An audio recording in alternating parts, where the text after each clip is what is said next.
My name is Sally Orange and I served for 22 years as a physiotherapy officer in the Royal Army Medical Corps before being medically discharged with severe depression and chronic anxiety in 2019. Having battled with suicidal thoughts for many years, I've since become a marathon runner, adventure athlete and passionate mental health campaigner.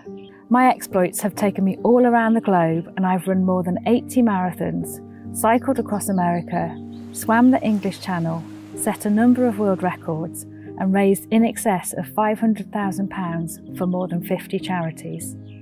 This is my story. I'd always wanted to be a physiotherapist. As I broke my leg when I was 16, it made me realise what a difference it made to my life. And then being able to have the opportunity to do that within the armed forces as well was just the icing on the cake, really. Yeah, 2011 when I went to Afghanistan, bit of fear, bit of excitement, the opportunity to make a difference, and particularly in the hospital and in the forward operating bases, you were seeing people at their worst. And to be able to have an impact and make a difference there was something that not everybody gets that opportunity. You do see a lot of very seriously wounded people. You put it behind you what you're actually seeing because that's an individual and that's their life that has changed. So you sort of forget about yourself and how it makes you feel. You just react to there and then in the moment. How can you help them? How can you make it better for them? There was often a time where I just didn't feel good enough. I didn't feel that I could do as much as I wanted to. When you want to make everything better for someone, it's very hard to accept that.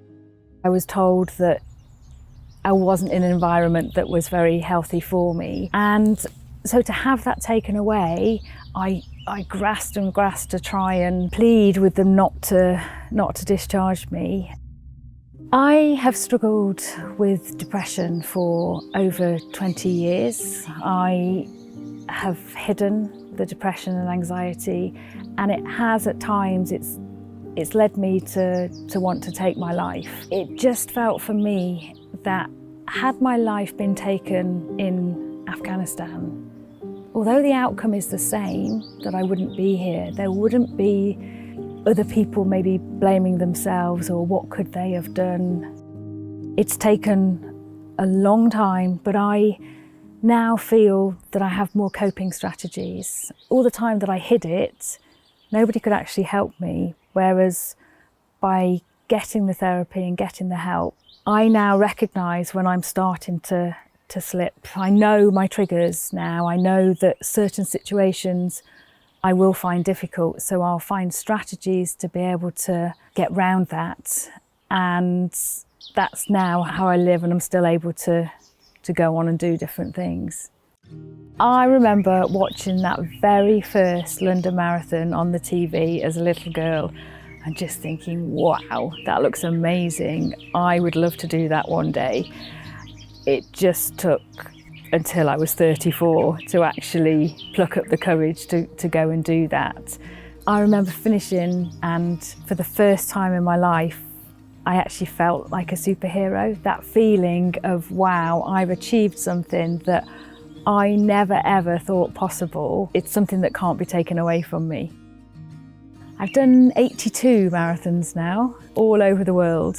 For me, it's not about time at all. It's about the people that I meet, the connections that I make, and by doing it dressed as fruit, which is how I do most of my marathons, it's fun, it makes people smile, and it's really hard not to smile when you're dressed as a apple, orange, banana.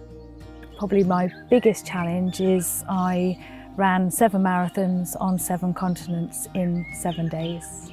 At one point I broke it down to lampposts. I had to walk for a lamppost, run for a lamppost, walk for a lamppost. But I think each step, knowing that you're a little bit further to that achievement, that you're raising money for charity, if people can see me doing that, they might step out of their comfort zone. I never want anyone to have to feel like I felt, being somebody who couldn't speak on the phone for 2 years or didn't leave the house for 2 months. It makes you realise that you can do more than you think you can. Military charities like Walking with the Wounded are essential. There are thousands of people who I believe would not be here anymore. or they wouldn't be living the life that they are now living if it wasn't for those charities. Thank you to the players of the Veterans Lottery.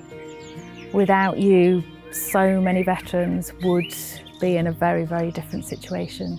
Walking with the Wounded is one of those charities that have benefited, and I think that sense of people donating with the hope that they might have a nice outcome, but they're not devastated if they don't. But I think it gives that nice feeling on both sides that the individual who's given that money knows that if they don't benefit on that occasion, it's still going to a very worthwhile cause and essentially has helped people like me. If you would like to help British veterans and charities like Walking with the Wounded, then please play the Veterans Lottery.